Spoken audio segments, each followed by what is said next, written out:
Morant with a running start. Elevates. Oh, my goodness. Tie game in overtime. Gasol will turn. His heat is gone. Memphis on top. 7-10 remaining. Conley now with three. Count it.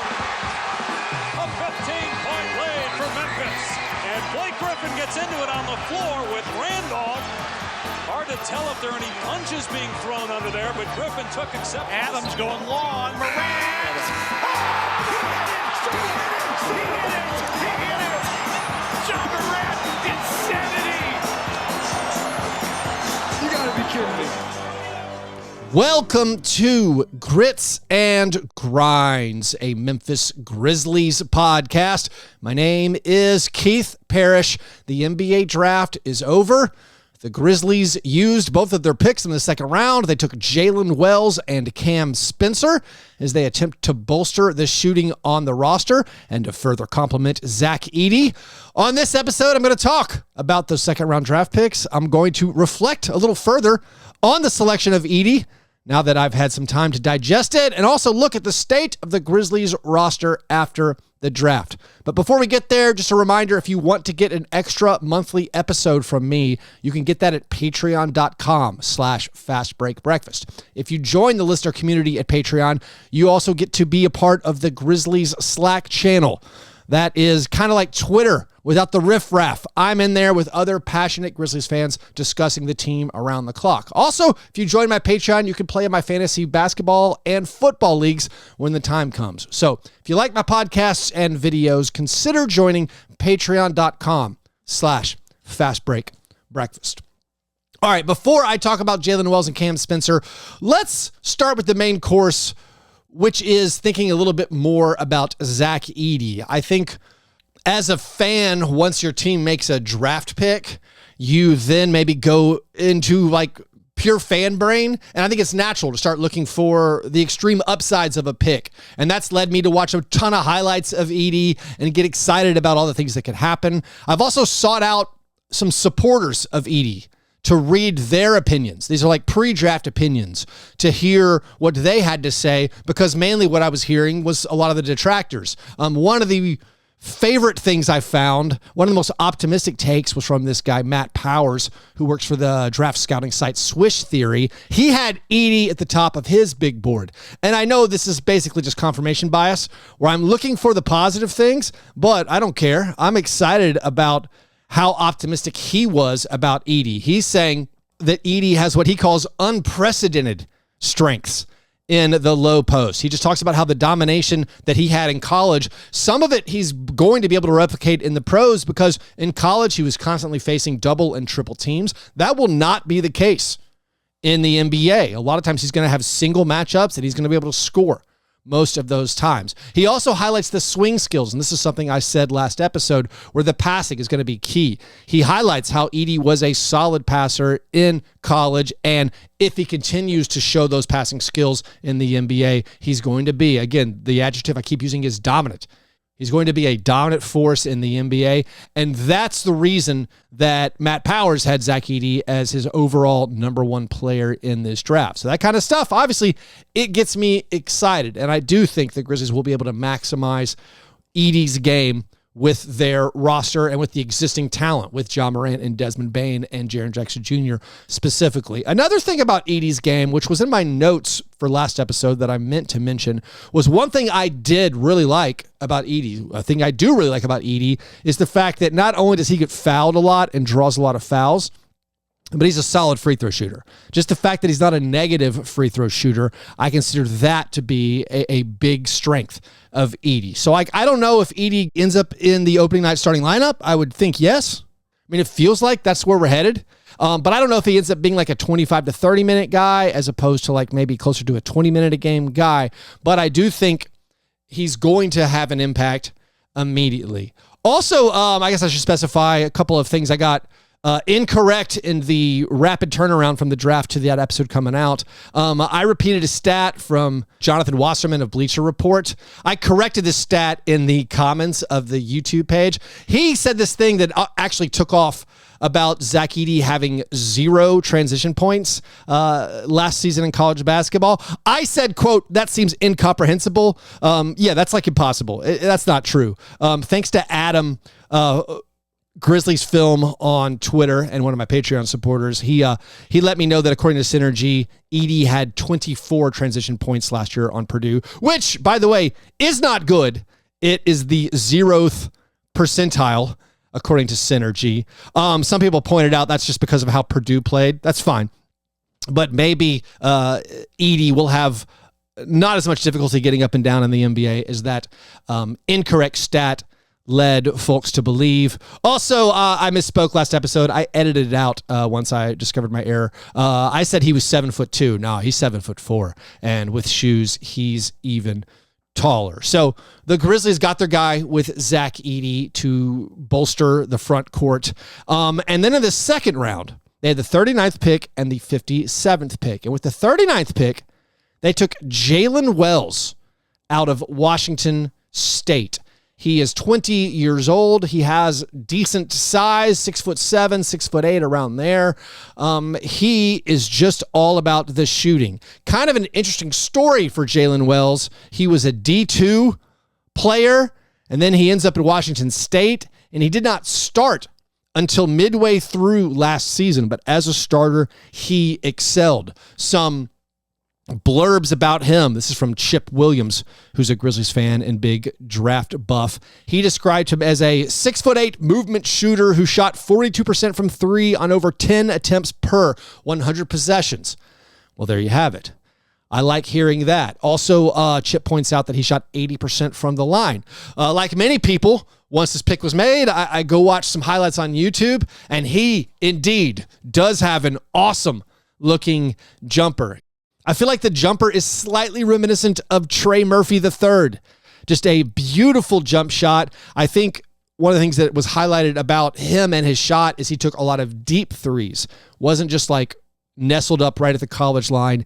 He can shoot comfortably behind the three-point line. So as I think the need for size on the team exists still, especially size on the wing, and of course the need for shooting is always there, this looks to be a good pick, or a pick that fits a need. Now, to fully analyze this pick, it's impossible for me right now to know exactly how I feel about it, because I don't know if he's going to take a roster spot. And a lot of the ways we're going to have to assess the picks of Jaylen Wells and Cam Spencer is figuring out what kind of contracts they are on.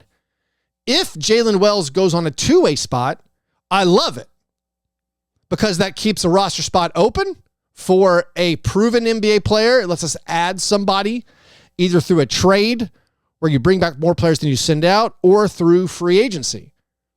But it seems like there's a really good chance that he ends up on the main roster. If Jaylen Wells ends up on the main roster, well, I don't like that as much.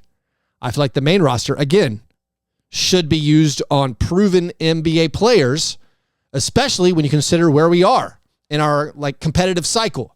The fact that I say it over and over and over, we're in win now mode. We're trying to maximize our next 2 seasons. I don't know if using a roster spot on a second round draft pick is the right use of resources. Our big second round hits recently, like Gigi Jackson and Vince Williams Jr., those guys started out on two-way contracts. Now, Jaylen was taken a little bit earlier than those guys. He was the 39th pick, where Vince was the 47th pick and Gigi was a 45th pick. So maybe this is somewhere in the draft where the player is expecting to get a regular contract and be on the main roster. Also, Jake Fisher was saying one of the effects of the 2-day draft was a lot of teams were working out contracts with prospects before the draft, before the second round started on Thursday. So I don't know. We don't know right now, but I think signs are kind of pointing to him being on the main roster. And if that's the case, it's a risk. Like you think about Kennedy Chandler, player who did not work out for the Grizzlies, who they took in the second round. The Grizzlies are still paying Kennedy Chandler. He's dead money. One of the reasons I don't think the Grizzlies are likely to bring back Luke Kennard is because we're still paying Kennedy Chandler. So that is the obvious benefit to adding someone to the two-way slot, is you can kind of get a longer runway to figure out if they're any good and if they're deserving of a main roster spot. So on paper, the shooting I see from Jaylen Wells looks awesome. The downside to Jaylen Wells is there's not a lot of evidence. He hasn't been doing this for very long. Again, he started the season not as a starter. Also, he's not really much of anything else but a shooter right now, as far as I understand it. He can't really score inside, doesn't really have much of a handle, or is not a finisher in the lane. But he's on the team again. Floor spacer, he could be one of those guys where something like 70 to 80% of his field goal attempts are all from three. Now, Cam Spencer, he was taken with the 53rd pick. The Grizzlies came into Thursday with the 57th pick. They ended up trading the 57th pick to the Timberwolves for the 53rd pick. As of this recording, as I record on Friday morning, June 28th, we don't know the details of that trade. It's highly possible the Grizzlies could have just sent cash considerations to swap from 57 to 53. If the Grizzlies did send cash to the Timberwolves, that actually hard caps them at the second apron. Now, that's not really a big deal for the Grizzlies because I don't think many of us thought, or any of us thought, the Grizzlies were going to go over the second apron.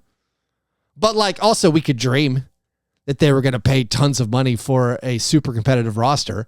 But now that again, we don't know this is true, but if they included cash to the Timberwolves in the trade to go from 57 to 53, that now hard caps the Grizzlies at the second apron, which is about $189 million. But Cam Spencer, he played for UConn last season. The most fun bit of trivia about Cam Spencer is he played with Santi Aldama at Loyola College in Maryland. This is a former teammate of Santi Aldama. He also, by the way, is older than Santi Aldama. Cam Spencer, who won the national title with Donovan Clingan at UConn, he's 24 years old. You know who else is 24 years old? Ja Morant and Jaren Jackson Jr.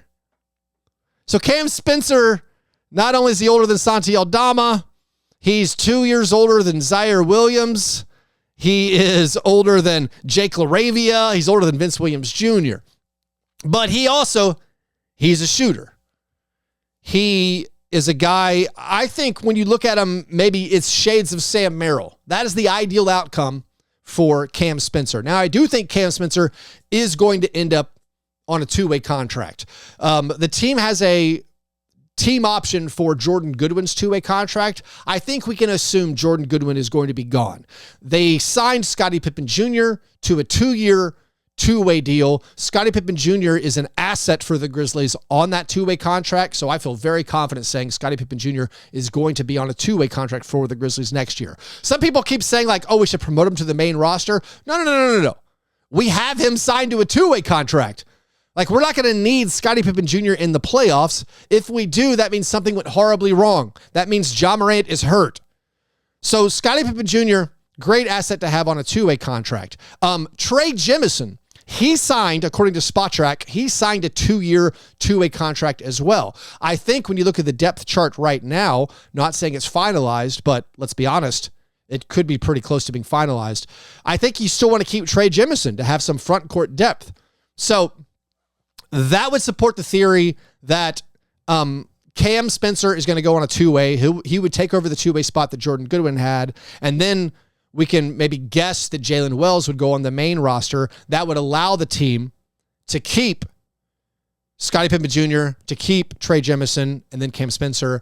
The drawback to that, of course, and I'm really going to get into this in a second, the drawback to that is you're running out of roster spots. But going back to Cam Spencer, the player, it looks like he's about 6'3", 6'4", and perhaps he's a little bit more than just a shooter. A lot of people are pointing to his competitiveness. They're saying he has a little bit of the dog in him, and maybe shades of like a poor man's John Conchar, and the fact that he maybe does some of the little things. He can be a connective piece.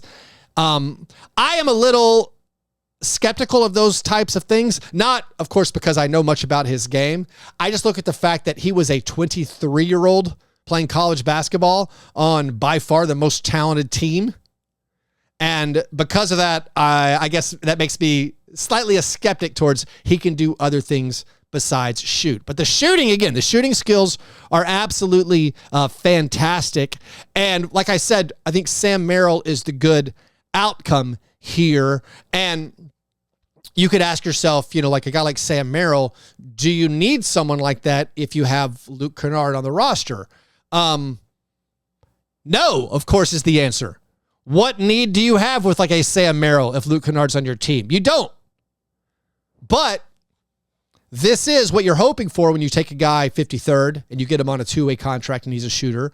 You hope you can get that maybe 80%, 90% of Luke Kennard on a fraction of the cost. This is, even if Luke Kennard stays on the team, it's a prudent roster building move to try to hit on one of those guys. By the way, this was not like a reach or anything drafting Cam Spencer. He was pretty high on draft boards. I like to look at that NBA draft Twitter board a lot. He was the 42nd ranked guy on the consensus NBA draft Twitter board, ahead of Jaylen Wells, actually. Jaylen Wells, I think, was around 40. It was 43rd or 45th on that. And by the way, if you're curious why I like the NBA draft Twitter board, the consensus board, just remember there are people in the Grizzlies front office who years ago were just a part of NBA draft Twitter. There's guys in a lot of front office. I've been podcasting for a long time. Many guys who have come on the show in years past now work in NBA front offices. So I think it's a good pipeline of talent, and it's a good idea to get, some views on some of these players who I specifically don't know that much about. So the idea of Cam Spencer and Jaylen Wells, it's good, of course. You drafted for shooting. The team needs shooting. If you look at Summer League and a potential Summer League roster, the Grizzlies Summer League roster might be amazing with Zach Edey.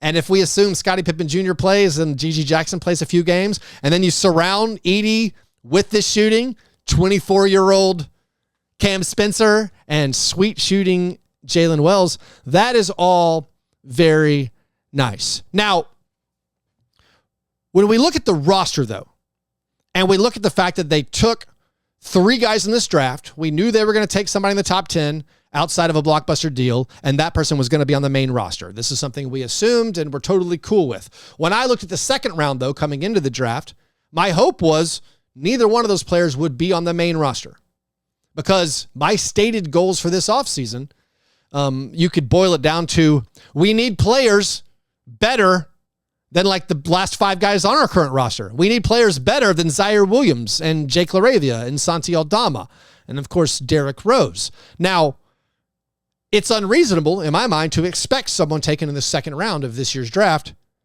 to be better than those players.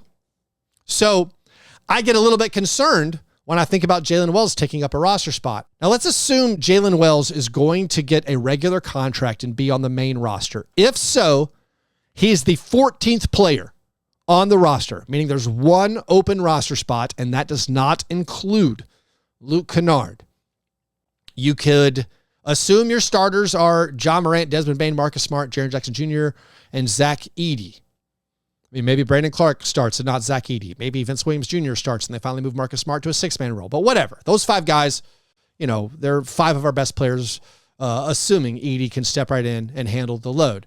Your bench, Vince Williams Jr., Gigi Jackson, Santi Aldama, Brandon Clark, and then Derrick Rose, John Conchar, Zaire Williams, Jake LaRavia, and now Jaylen Wells. That's 14 players.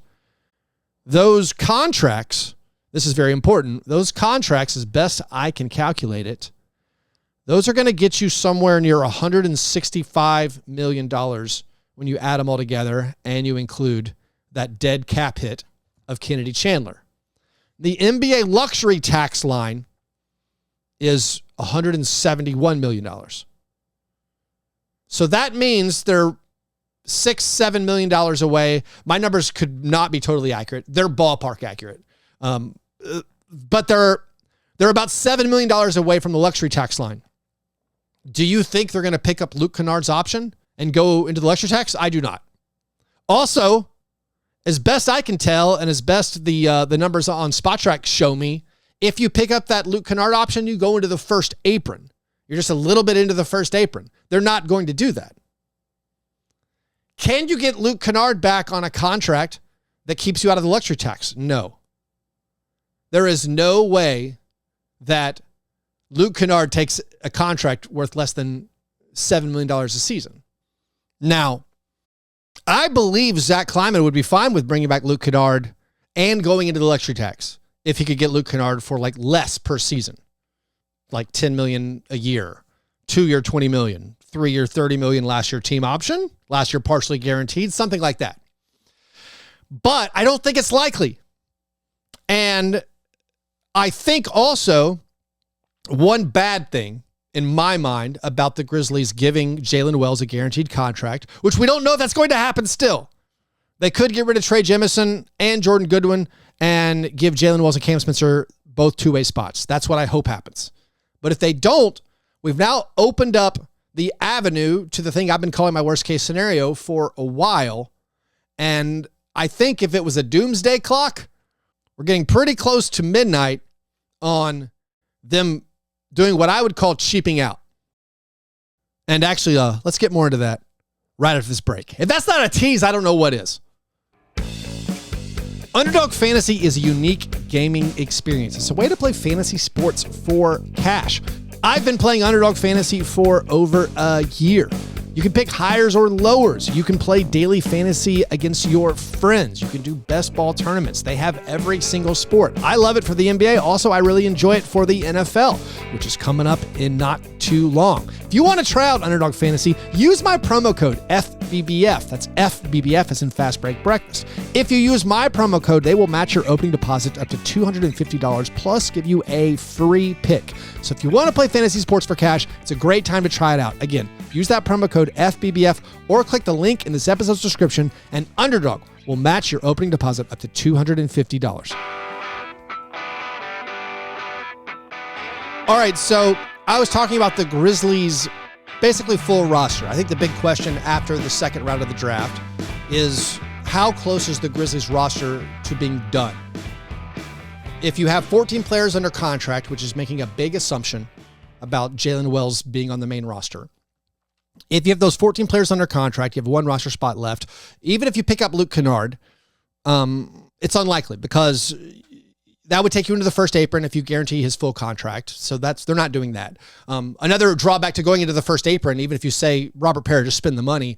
One drawback there is, based on my best understanding, you lose access to your trade exceptions that you had. Like right now, the Grizzlies have this really big trade exception for Steven Adams. They also have the MLE. If you go into the first apron, you lose that. If you decline Luke Kennard's option, yes, you dodge the tax, but you still have the option to use your MLE. You just would become hard capped at the first apron, which is around $178, $179 million. So I talk about my worst case scenario. My worst case scenario for the Grizzlies was they basically addressed their needs in the draft and then maybe sign someone to under $5 million for their final roster spot. That means we lost Luke Kennard. We added 2 rookies to the main roster, and then we signed someone for $5 million or less. And I do not think that's maximizing your chances to win. I think it's kind of tripling down on youth a little bit. I mean, DeMichael Cole, he, I believe, unironically stated that this draft night is a, quote, redo of the failed execution 2 draft nights ago. I poked fun at DeMichael about that because that's a horrible review. 2 draft nights ago was the bungled triple down on youth summer where they did not fortify a 56-win team. They added 3 rookies to a team and they swapped out veterans. I'm not saying Jaylen Wells is not up to the task. I'm not saying he's not a good pick. As best I can tell, Jaylen Wells, Cam Spencer, both great picks. But you can't depend on those guys. You can't depend on second-round rookies when you're trying to win playoff series, when you're trying to get home court advantage in the West, you can't depend on them. So I'm getting nervous now after this draft being completed with no trades being made, with Zaire Williams and Santi Aldama and John Conchar still on the roster, and with it looking like Luke Kennard, the odds of him staying are low unless they dump some salary. I'm saying it looks like now we're up to like, oh, we're almost 2/3 of the way in my mind to they actually are going to dodge the luxury tax and not maximize their team. Also, it would be a little bit sad if Santi Aldama doesn't get to play with his former college teammate. Like Santi tweeted about the reunion, about them getting his old Loyola teammate. But then if like the Grizzlies salary dump Santi, that'd be a sad outcome to this currently fun story. So right now I'm monitoring like how close are the Grizzlies to being done? Like they could still theoretically make huge trades. They could win me over immediately if they pick up Luke Kennard's option, they package him with Zaire Williams, and they bring back Cam Johnson. Hey, we've added a potential starter. We've added a guy who can play the 3 and the 4, who can allow Zach Edey to not be as necessary. Like right now, if the Grizzlies roster is done, our hopes are all pinned on, our good players we already have. And it's a good place to be. It's a better place to be than most NBA teams. We have Ja, we have Dez, we have Jaren, we have Marcus Smart, we have Gigi Jackson, we have Vince Williams Jr. That's awesome. And we got Zach Edey. If Zach Edey becomes Yao Ming, well, hey, the Grizzlies are a contender. But even if Zach Edey becomes Yao Ming, I'm still going to say you didn't maximize the chances around him if you don't fill out the roster with players better than Zaire Williams, than Jake LaRavia, than Derrick Rose. We need more talent still. I think you're kidding yourself or you're moving the goalposts if they run back the same team from last year, just plus Edey and plus some second round picks in the draft. That's not the dream summer anybody had. So we are, of course, just one day removed from the second round. The trades could still happen. Free agency kicks off on Monday. The Luke Kennard player option comes up on Sunday.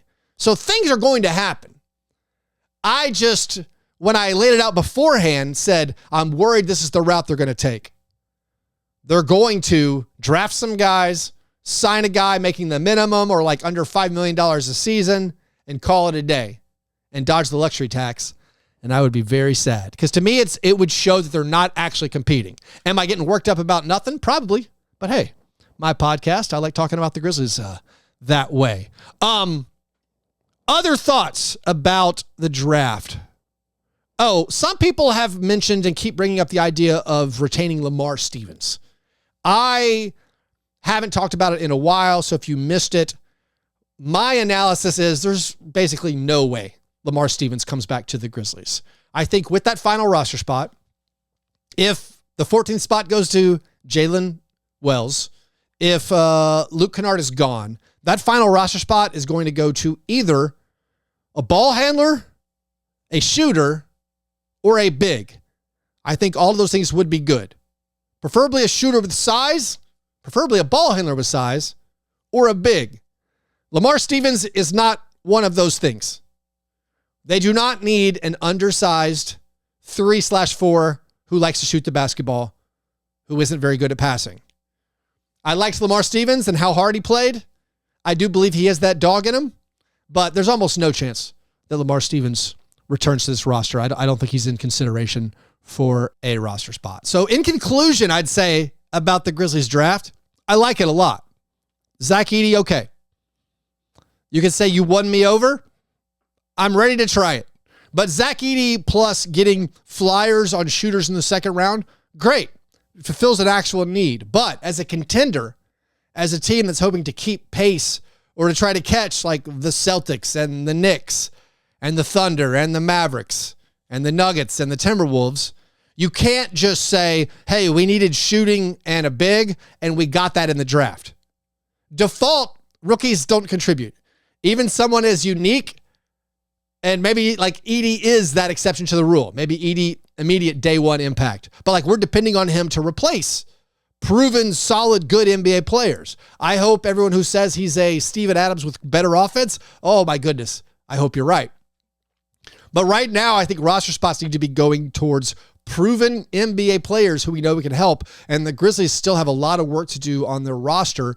They got to clear up either some salary cap space. They got to move out some of these guys if they're going to bring back in, I think, players that can help you win multiple playoff series. So I hope that's what they do. Anyways, the newest players, Jaylen Wells and Zach Edey, will be introduced to the media on Friday late afternoon. Also, Zach Kleiman will address the media at that time. Maybe we'll get some more answers. The Cam Spencer trade is not yet finalized, so he won't be part of that introduction. And then, of course, the news is going to be coming rapidly.